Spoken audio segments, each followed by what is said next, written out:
What's up, Farmstrong Nation? This is another episode of Cooking Like Dudes. We're out on the tailgate.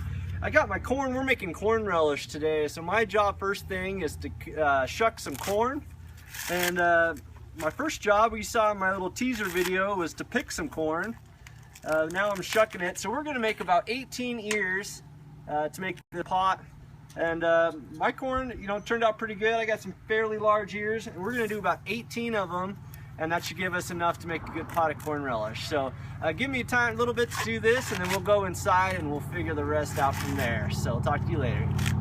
All right, we're in the kitchen. We're ready to go. I brought in some reinforcements today. I want to introduce my friend Jessica. I've known her a long time, and she brought over this corn relish to me last year, and it literally changed my life. My life is completely different. There's like Andy before corn relish, and then there's Andy after corn relish. After corn relish is way better. So I need to bring that to the dudes, but I wanted to have her come in and drop some wisdom on y'all. So I'll be the corn expert. I'll let Jessica be the relish expert. But you saw outside the ears of corn. How much corn relish are we making today, Jessica? We're going to make about 6 pints. 6 pints. Okay, so she said 18 ears of corn would do that. So we got a pot boiling. We're just going to let that blanch for about 30 seconds. So put some ears of corn in there. And then obviously our pot's not big enough for all of it at once, but about 30 seconds.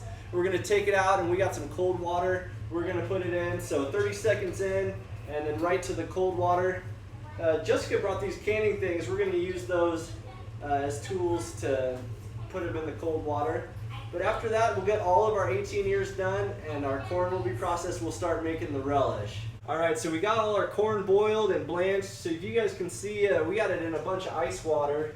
And so just what do we do now? All right, so now we're going to take our corn. Okay. Bring it over to cutting boards. Okay. We'll cut them each in half, and that way we have a flat surface.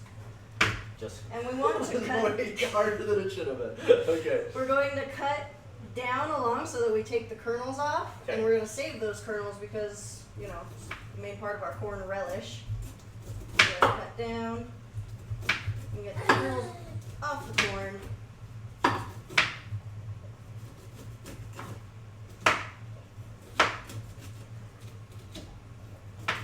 We're going to do that with all 18 ears. Okay. I got to work on my technique. You had that down. Yeah, that flat surface is essential, and then you just kind of... I like this. I like that. All right, so we got a lot of work to do. We'll get this done, and then we'll catch you guys on the next step. Thanks. All right, so we did 18 ears. We'll look at, we got, what, 2/3 of a pot? Did pretty good. So Jessica, this is the most cooking like a dude part of the whole recipe. I always talk about cooking like a dude. It's just, you just put stuff into a pan. And so it looks like you got a lot of stuff ready to put in a pan. I want you to just talk me through it now. All right, got a lot of good healthy stuff, which is awesome. So we have 2 chopped red peppers, and it said 2 small, and they were kind of big, so I'm not going to put everything in these. 2 chopped green peppers, and you can use any color peppers. It's just red and green makes it really pretty. And I know that's not cooking like a dude, that's totally cooking like a girl, but what can you do? All right, and then we have a quart of vinegar because we're making relish, which is in a brine. So we have our quart of vinegar to go in. We have a head of cabbage that has been chopped up, and this gives it a lot of really good consistency and crunch. Again, I'm not going to put all of it in. We want the corn to be like the star of the show here because we have delicious, sweet Johnson corn. And dudes, trust me on this. You'd be like, cabbage? I don't do cabbage, but you want to do cabbage. This is, like I said, before corn relish and after corn relish. Jessica knows what's up, so just do it. Do it. All right, we have an onion chopped up. It's going to go in there too. Gives it a little bit of tang. All right. And then in all of this...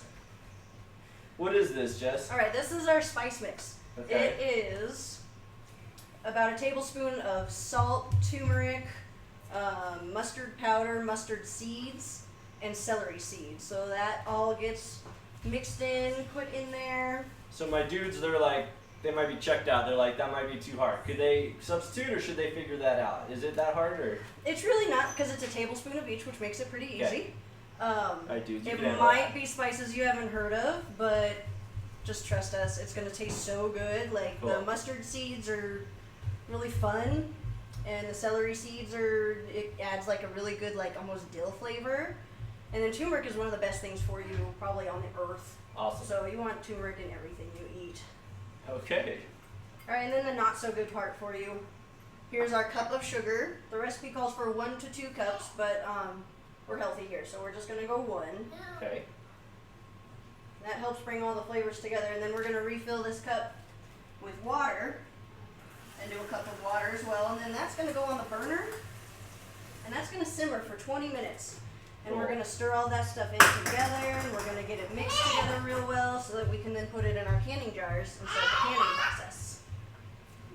Calvin is really excited. I don't know if you guys can hear Calvin. Oh, we are ready. He's getting ready for this corn relish. So let's get it on the burner. We'll wait 20 minutes, and then I can't wait for you guys to see how it turns out. All right, guys, we're back. This stuff's been cooking. Our whole house smells amazing. So now just it's money time. It's canning time. So how do we do it? This is canning time. This is where it gets really fun. So we have funnels. We don't want to touch the cans. They've been sanitized. They've been put in a hot water bath, and they are super clean. We want to keep them that way so that when we can, it doesn't contaminate our food at all. So we have our funnel. We're going to ladle our product in. As we ladle it in, thank you.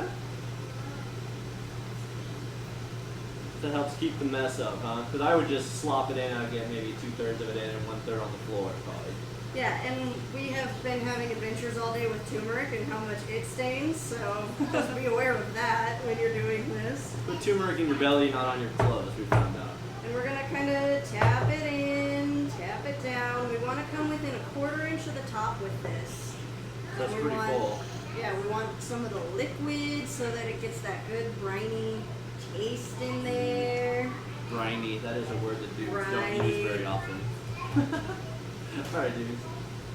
Alright, once we've got that, then we bring our funnel out. We're gonna set that aside. And we take something plastic. You can't have metal because it could actually dent your jar, or scratch your jar, and then in that way create a non-sterile environment. And we're gonna go through and just push all the food down. And that is making sure all the air bubbles are out. Gotcha. And we actually have some room, so we can bring the funnel in and do like another spoonful. Yeah, Are we doing a little more? a little more. Beautiful. Alright. Alright, and do the same thing. Push that stuff down. Now before we put our can on, we want a good seal, and we want it to be a clean seal. What were you gonna ask? Well, I just was like, what's the next step? Like, we're so worried on sanitation, so why do we do that? We do that to make sure, because canning, you're keeping food potentially for several months, Okay. and you want it to stay good. Oh, we have injuries. So we are going to then bring one of these cleaned and sanitized lids and lay it on there without touching it. Nicely. I'm going to tighten it around, but not too tight. Pick it up with these because it is really hot at this point. These have been in a 200-degree bath, and now it's been filled with boiling liquid. I'm gonna rest it into here. When we have all these filled, they're going to go into our pot, and they're going to be covered in water. We're going to have that water boil for 25 minutes. It would be 15 minutes, but we're at 5,000 feet, so we have to up that time a little to make sure that our product stays completely sanitized, completely sterile. So we'll bring that basket in, lay it in there, boil it for 25 minutes, and then we'll have corn relish. That will keep all winter. And it will change your life, dudes. So this was probably the most intricate, fancy thing we've ever done, but I guarantee you it is worth it. I want to thank Jessica for coming and dropping some knowledge for the dudes. I asked her if she would share her secret recipe, and she said she would. So if you're interested, how do people find out about how to get some, or how to If you want my secret recipe, it's in the bulk canning book that you can buy for like, I think it's $5.99 at almost any store. if you want to buy some, I suppose I'll can some extra this year. And he's got not a huge crop of corn, so I think that means demand's up, supplies are low. There you go. Prices. Woo. All right, dudes. Well, you guys do have a hookup. Thanks for watching this extended episode. Hope you enjoyed it. Make some corn relish. Show me how it goes, and we'll catch you next time.